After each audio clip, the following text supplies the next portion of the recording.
Milo, this way. Gavin, go over there. All right, we all set? Gavin, go to the Where am I right side supposed to be again. looking? The right side again. Left side of Milo. Oh, no, this is being in America. I've been in Los Angeles for 2 weeks. They have very good tanning salons. See, it's called Portofino. It's on, I don't know, Santa Monica. We love you, Milo! We love you! I love this. Look this up. Look this up. Look at that flag. Don't tread on me. It should say fire back. Thank you so much for coming out. I'm glad we managed to do this in the end. My name is Milo. I'm here to give you a warning. I'm here to give you a warning from Europe. I'm from London, and I know what happens when governments and the media collude to pander to and to mollycoddle Islam. I know what happens to gay people. I know what happens to trans people. I know what happens to women. I know what happens to all the minorities that the left claims that it is here to defend. I'll give you a few statistics from the UK. My team's put together some numbers that I want to share with you because I want you to understand where America could be going. Gallup poll of Muslims in the UK found that not a single one of 1,001 Muslims who were polled, not a single one thought that homosexuality was acceptable. That's right. 100% of British Muslims believed that homosexuality was unacceptable. This is not radical Islam, the phrase that your president has finally been forced to say. Yeah. This is not terrorism. This is not any of the things that you see on your television connected with ISIS. This is not the crazy people blowing themselves up, or even the guys throwing gay people like me off the roof in Raqqa, in Iran, on cranes, whatever. This is Muslims in the West. 100% of British Muslims believe that homosexuality is unacceptable. Another poll recently showed that 39% of British Muslims believe that a woman should always obey her husband. 25% of them believe that Sharia law should be enacted in the UK, which treats women's testimony in some cases as worth half or less than that of a man's. This is not radical Islam. This is Islam. Yes. And I want you to take away with you something that we are learning painfully in Europe now. And that is the politicians do not have your back. Yeah. The media does not have your back. People are not going to protect gays or women or blacks or Latinos or any other minority. You've got to do it for yourself. And when I said this should say fire back, as they say on the internet, armed gays don't get bashed. And when your celebrities that you listen to and the media that you listen to, when your politicians are saying the answer to this is fewer guns, that horrifies me. Gun-free zones are the most dangerous places in America because gun-free zones provide safe spaces for killers. The left likes to talk about safe spaces. Well, safe spaces for murderers are gun-free zones. And most of the most deadly and most of the big headline-grabbing tragedies and attacks in America recently have happened where? In gun-free zones. Yep. Because killers and crazies don't look at a sign on the wall that says no guns here and say, oh, okay then, all right, I'll go home. They walk in there safe in the knowledge that nobody is going to fight back. Safe in the knowledge that nobody in there is equipped to defend themselves. And there are two problems in America as I see it, and I'm coming to you from a continent in which we have Germany, 1.4 million Syrian migrants, Syrian Muslims in Germany now. You've got hospitals who are saying that their accident emergency rooms, their emergency rooms are overrun by people who spit at female doctors and say they won't be treated by them. By public buildings that are being defaced, by people who are being raped and sexually assaulted in their thousands in public spaces at night. And the response of the authorities is, well, what were you doing out so late? If that's not victim blaming, I don't know what is. The progressive left, the social justice warrior left in America, is the single biggest enemy to gay people, to gay security, and to the well-being of homosexuals and every other minority they claim to represent that exists in America today. Tell them, Milo. Woo!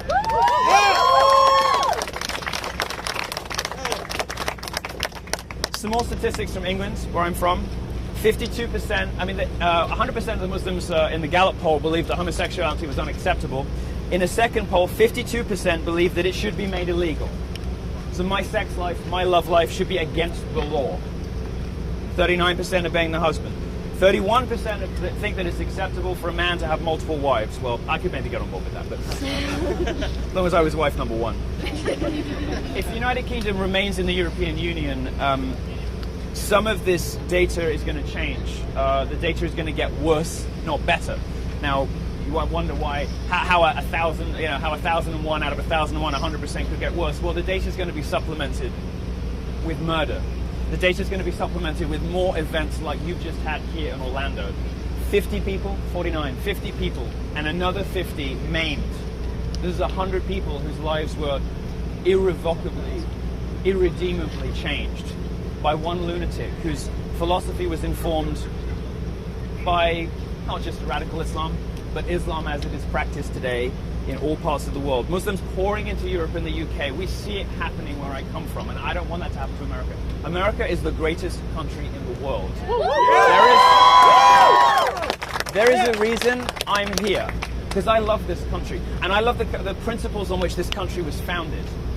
Freedom of speech, freedom of thought, freedom of movement, democracy, capitalism, property rights. All of these things have given minorities rights unprecedented anywhere else in the world. It is Western liberal democratic capitalism that has given women the vote, given them access to education, the workplace, equal pay, because they do have equal pay. There is no rape crisis on campuses. To believe that, you'd have to think that America resembles the Congo in the rates of rape. It's just not believable. In fact, the Washington Post reported today that out of the 2,600 colleges they surveyed in 2014 for official government data, over half of them recorded 0 rapes in 2014. But the progressive left, of course, will tell you that American campuses are the most dangerous place for women to be. The American left, the progressive left, the social justice left hates women, gays, and minorities. It is a band of spoiled brat white liberals who care for nothing except their own self-esteem.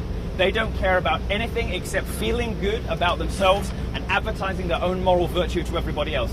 And while they are doing it, they are denying the rights of minorities to protect themselves. They are denying the rights of minorities to be informed about the risks that are out there.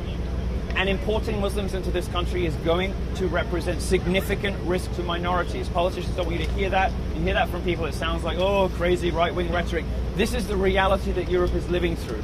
Please don't make our mistakes. America is better than that, and you have an opportunity now to save yourselves before this happens. Woo! Yeah. Now, a slightly longer version of what I just said to you was supposed to be delivered at the University of Central Florida this week, but the police cancelled my talk because they said they couldn't guarantee my safety. Well, I mean, I thought that was reasonable until my team drove past a number of mosques in the center of Orlando yesterday to discover them crawling with police officers, because woe betide anybody should be rude about Muslims. That would be a hate crime. Let's make sure that we arrest everybody who's causing trouble outside of mosques after, what just happened. But what they couldn't do is spare 6 or 8 officers to let a gay man say what the media won't tell you. Say what politicians won't say. Say what your celebrities are too fucking dumb to realize. Which is that this is not radical Islam. It is not terrorists. Forcing Obama to say radical Islam is only 25% of the war. The rest, thank God, the sun's gone. The rest, thanks for waiting so long, by the way. The rest of the battle is being honest about the challenges that you face in this country. It's not unique in America's history to have a European come and tell you how it is and save you from yourselves. Alexander de Tocqueville did it before me. And before I was saying America could be great again with Donald Trump, although some of you will have different ideas about that, and that's okay. It took a Frenchman, and he came in to document the miracle of American democracy in 1835 in his book, Democracy in America. I want you to treat what the Europeans who have previously come to America and explained in economic and political terms, I want you to listen to me on social issues. I want you to listen to me on this minority war that the left has forced us into, because it's putting lives at risk. It is risking the lives of women. Look at what's happening in Cologne. Hundreds, if not thousands, of women now who are being routinely molested on the streets. There are swimming pools in Germany that have to be segregated. This is what we mean when we talk about the regressive left. The left that is pushing us backwards instead of moving us forwards. The regressive left whose apologies and pandering for this ugly ideology, this barbaric and medieval culture, have left Germany sexually segregated. Swimming pools now. There's a man time and a woman time, because the immigrants that they have, the migrants I should say, can't be trusted not to rape women. There are trains now that are segregated in Germany. When this was proposed in England, it was treated as a joke because we think that kind of thing is ridiculous. The Germans are doing it because they realize it's necessary, because they know they need it. America has a problem here, and America needs to face up to this problem. The left is not going to be honest about what's happening. And I'm going to wrap up by just saying, after the Second World War, when Jews saw what had happened to them in the Holocaust, and they saw the number of other Jews who had said nothing, who had done nothing, when that particular minority was targeted by a different ugly ideology. After the Second World War, they said never again. The creation of the State of Israel, whatever your political views, however you feel about Palestine versus Israel, the pugnaciousness, the determination and the effectiveness of the IDF, of the Israeli military forces, the fact that it is one of the most effective and brilliant armies in the world, one of the most efficient fighting forces in the world, is the result of what happened in the Second World War. My hope after today, after the ugly and disgusting thing that happened here, is that gay people say too, like the Jews did after the Second World War, never again. And gay people too. Let Islamic fundamentalist preachers and Muslims everywhere who are tempted into thinking that they can treat gay people like this, they can treat women like this, they can treat Latinos like this, they can treat blacks like this, they can treat anyone like this, that we will shoot back.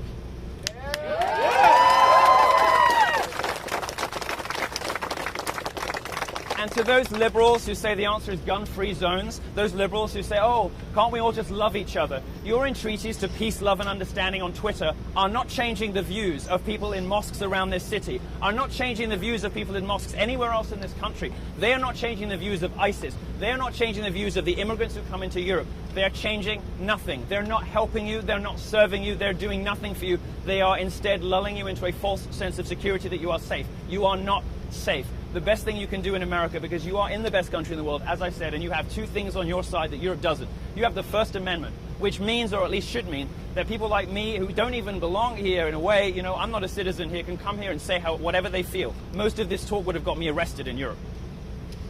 Can come here and say whatever they want, and you guys can say whatever you want. And that First Amendment is underpinned by the Second. It is your right to bear arms. It is your right to protect yourself. If 2, 3, 4 people had been armed in that nightclub, it would have ended very differently. Gay people need an end to gun-free zones. Gay people need an end to the pointless pacifism of the left, because we have a threat on our shores, in our communities, in our societies, in streets not far from here that requires a response from the minorities the left has given up on. It refuses to protect us. Instead, it pits us against each other. It creates a victimhood hierarchy with Muslims at the top. Well, the problem with putting Muslims at the top is they want to kill everyone else on the list.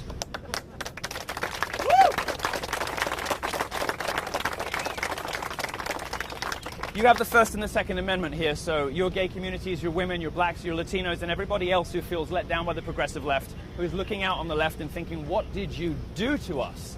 How did you give up on us like this? And some of them are looking at the presumptive Republican candidate, others have just given up on politics altogether. What none of them should give up on is your rights as Americans to say what you want, do what you want, speak to who you want, dress how you like, express yourself however you want, go to whatever gay club you want on whatever depraved, debauched, drug-fueled benders you choose to, because that is your right as Americans. And if somebody comes at you with an assault weapon, you should have a gun in your pocket to protect yourself.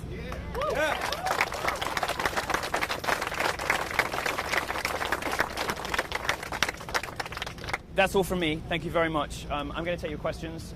Thank you for waiting in the heat. I'm looking disgusting myself.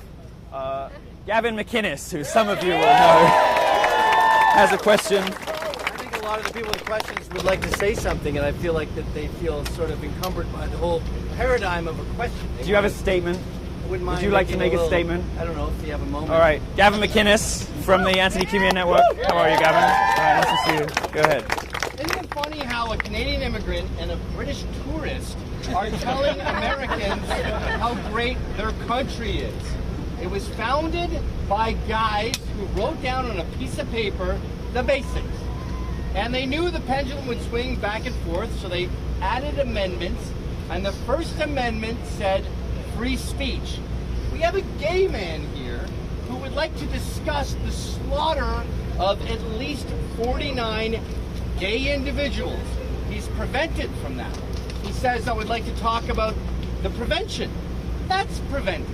And we're told, oh, they can't provide security. That is total and utter bullshit. We have security right now surrounding us. We have cops on the roofs. That is a lie. What is really going on here is we are consumed with Islamophobia. And the Islamophobia we're consumed with is Islamophobia phobia. We would rather die, we would literally rather die than offend. We would rather die than stray from the narrative. Right now, we have a culture in our country that doesn't like us, that wants to replace us. But our obsession with intolerance includes the intolerant. Our obsession with multiculturalism includes a monoculture that wants to replace us. The liberal left narrative has said, the enemy of my enemy is my friend. And they have chosen the Islamic radical right, whatever you want to call them. They're just really devout Muslims at the end of the day. They've chosen them as their bedfellows. And we keep sitting here screaming, they're going to kill you first. Hey, gays, we're the only guys that like you. Now, I'm a conservative. I'm pretty uptight. I'm not bananas about gays. He doesn't like gays at all, actually. When I start to think about what they actually do, it makes me go. But we have a 2.0 in our religion. We've updated it. So I want us all to recognize that the West is the best. Yeah. And America is the greatest. And yeah, homosexuality is a little weird. We're the most advanced. And as a straight man, standing here with a gay man, I would just like to say, fuck you, Islam.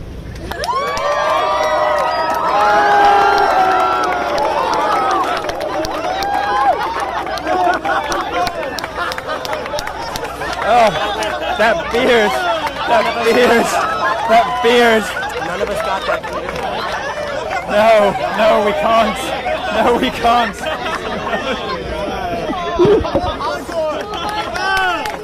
I don't know who that was worth for. You like it way more than me. You love it. You love it. All right. Okay. I'll take questions from the media first, and then on to everybody else until I drip so much that I'm at risk of blending into the pavement. And then we got to go. Thank you all so much for coming out. Anybody in the media who'd like to ask a question, raise your hand, please, and I will come around to you as randomly as I can. Go ahead. Yeah, I'm from China. And China. Hello. I heard from newspapers that like gunmen might be gay.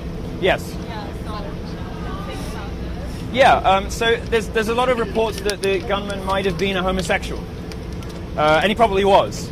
But there's a difference between self-loathing Christians who just sit at home and get angry and self-loathing Muslims who go out and murder people. And the difference is the ideology, the difference is the religion. I cannot stress this enough.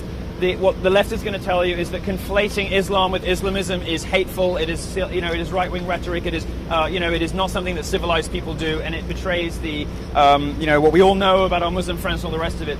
I just ask you to ruminate on those statistics that I told you. Ruminate on the reality of being a gay person in the Muslim world. 100 million people live in countries where you can be put to death for being gay.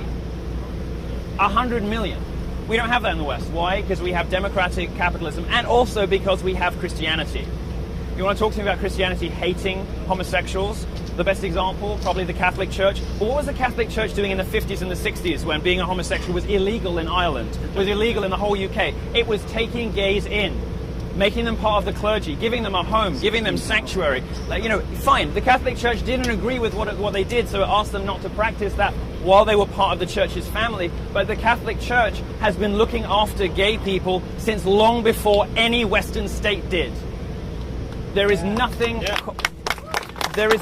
remotely comparable in the Islamic world, nothing whatsoever. And this guy's ideology, the hate preacher in north of Orlando, 45 minutes drive from here, there's a mosque which hosted a guy who said that for compassionate reasons, the compassionate thing to do was to kill all gays. 45 minutes drive from here. And the guy who said that was hosted 3 weeks ago. We don't have that in Christianity. And idiots like Sally Cohn, this Jewish lesbian feminist lunatic that you'll see on CNN, possibly the dumbest woman in America. And she's up against some stiff competition. Rachel Maddow and Nancy Pelosi, and I'm showing my hand. Says that her conservative Christians treat her worse than her moderate Muslim friends. Well, I'm sorry, but there is no competition between declining to bake a cake and taking to a nightclub and killing or hurting 100 people. It is offensive, it is ridiculous, and I don't use the word offensive very often, but that is.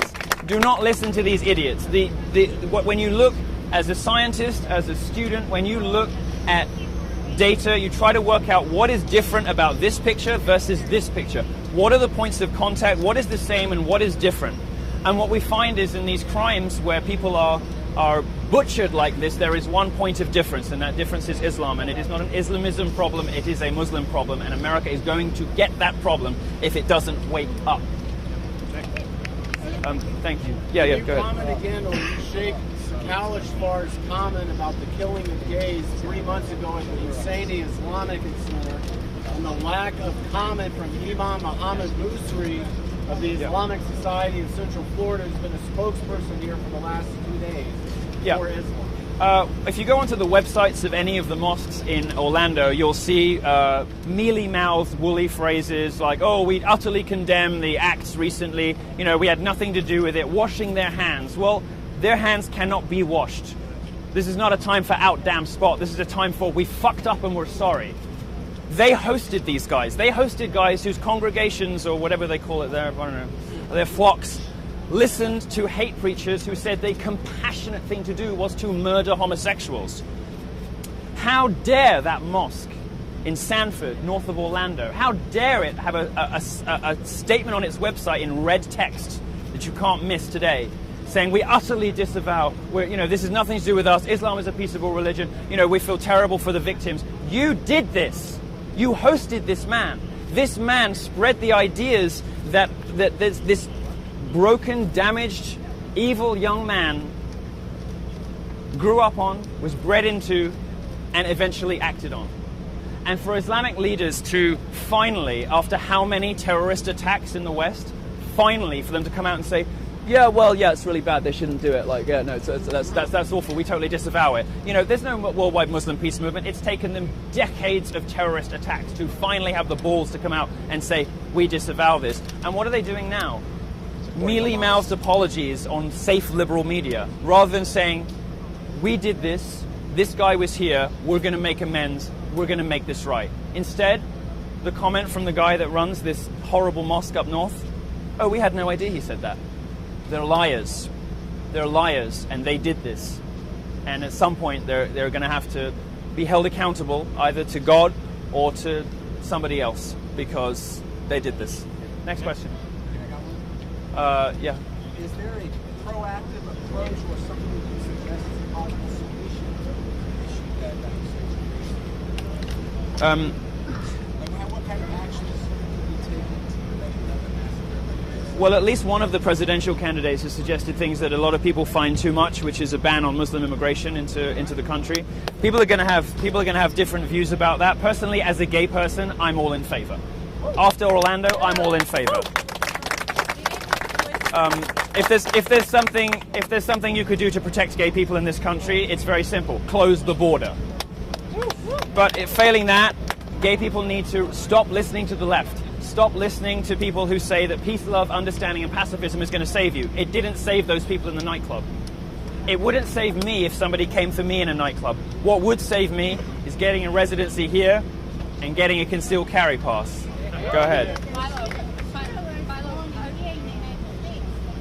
Sorry, I'm going to go here first, and then I'll come to you. Quick question and follow-up. The threats that stopped you from speaking in UCF, weren't they Muslims? The police provided us with a folder of Twitter threats. I didn't see anything in there that I took terrifically seriously, but since then, you'll notice this morning my Twitter account was suspended as a result of a campaign by Muslim tweeters. Sorry? has been reinstated because the Drudge Report put my picture on the front page with a gigantic headline, thank you Matt Drudge, saying, Twitter tells Milo to go to hell. Well,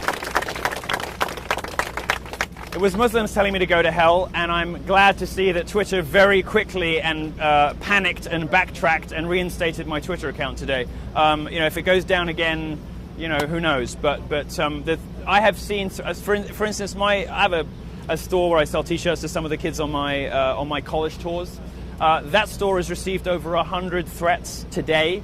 Some of them in Arabic and some of them in English. Many of them from America, some of them from Saudi, some of them from elsewhere. Over 100 threats just to my store. The stuff I get, I can't even read through. It's just too huge. I don't take it tremendously seriously because, unlike the left, I don't like to use threats as currency. I don't use death threats and rape threats and all this kind of stuff as social currency. I prefer to stand on my beliefs and my opinions and the content of my talks.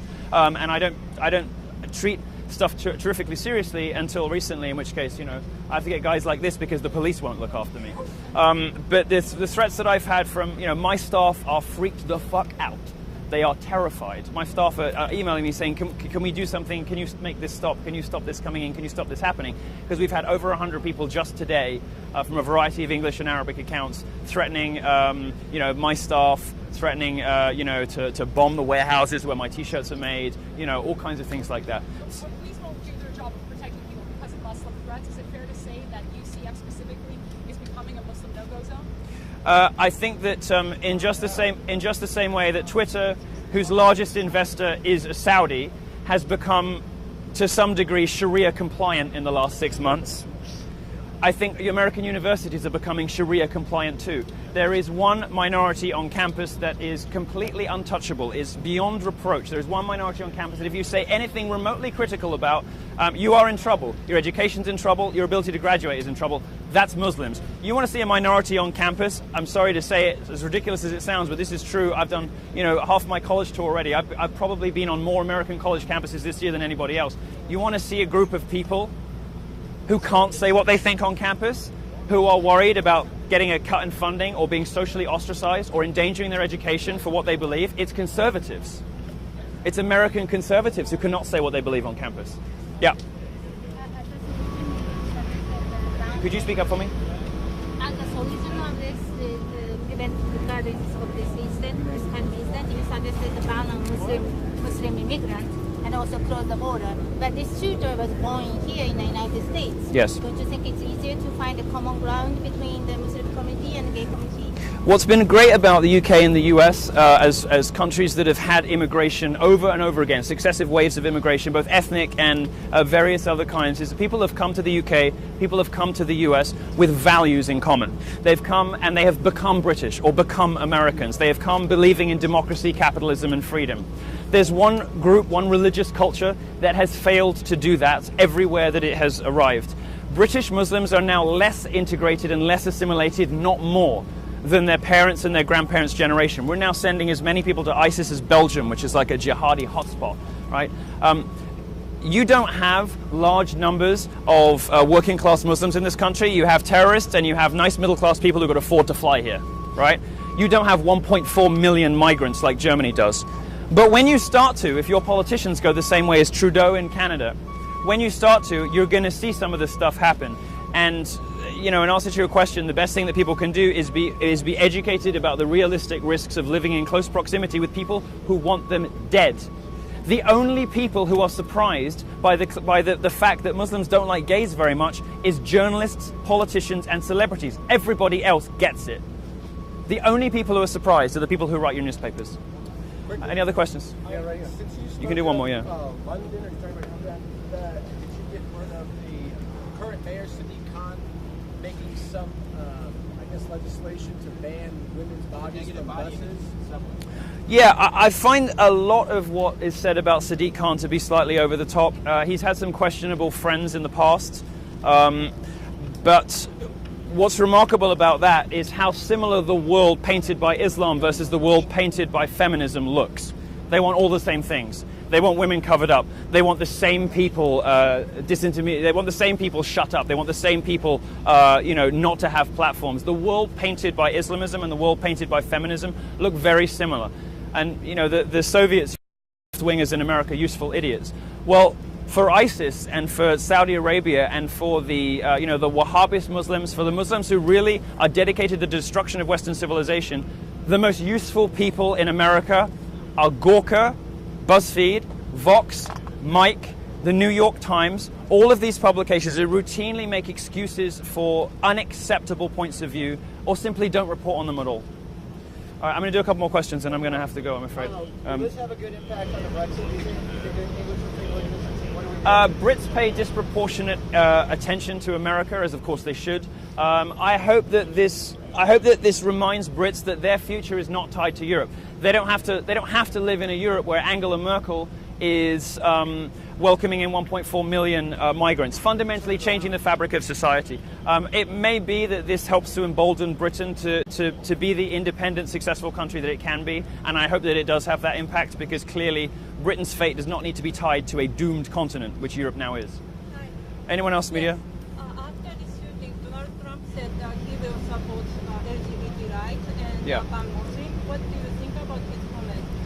Donald Trump has never said anything to suggest that he is not fully in favor and support of gays. In fact, his comments about trans bathroom stuff suggest that he is way more progressive than any Republican who has run for president possibly in 100 years.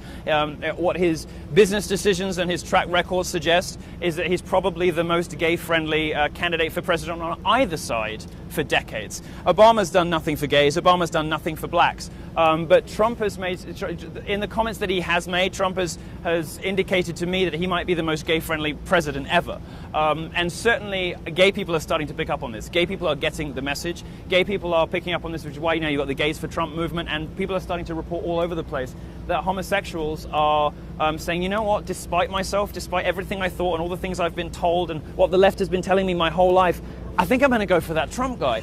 That's happening en masse in gay communities right now, and that's good, because Trump is going to support the gun rights, they're going to protect them, and everything that we know from Trump's biography and his history and his past suggests that he, as I say, could be the most gay-friendly president in history. Because Republicans basically against gay communities, so he could change the I think Trump has done more to change the Republican Party and to change what Republicans are like than anybody else on that side of the aisle in 100 years.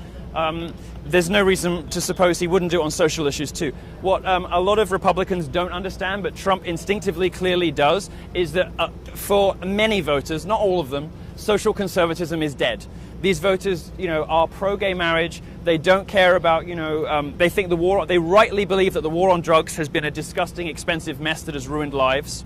And Trump, I think, I don't know what he thinks about drugs yet, but Trump certainly has indicated that he instinctively understands this new generation of Republican voters who don't care too much about the social conservatism of the old order.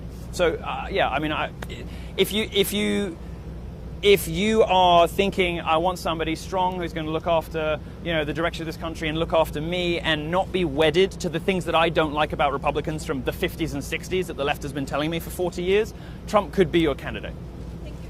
All right, I'm going to do one more question and then I'm going to die.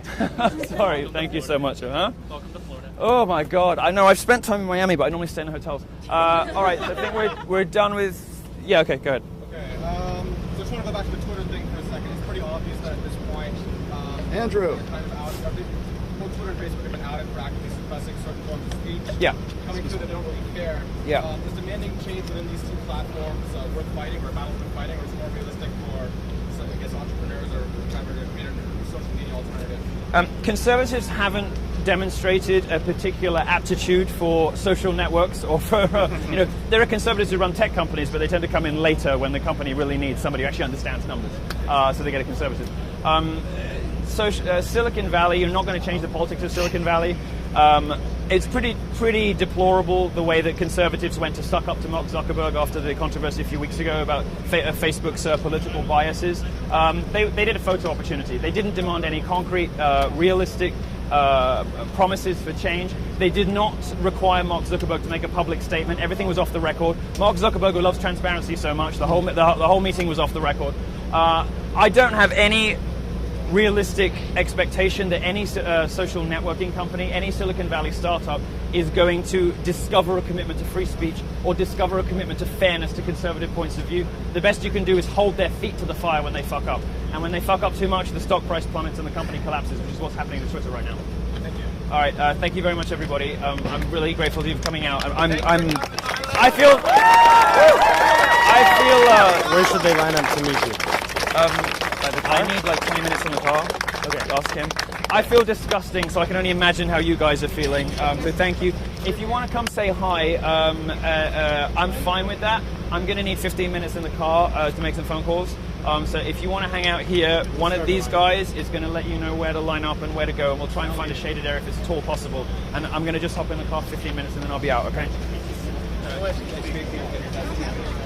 Thank you very much. Thank you. All right, thank you. I'll be back in a second. Yeah,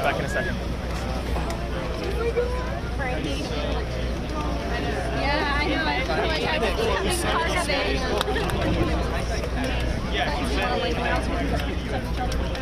want to, but I'm not.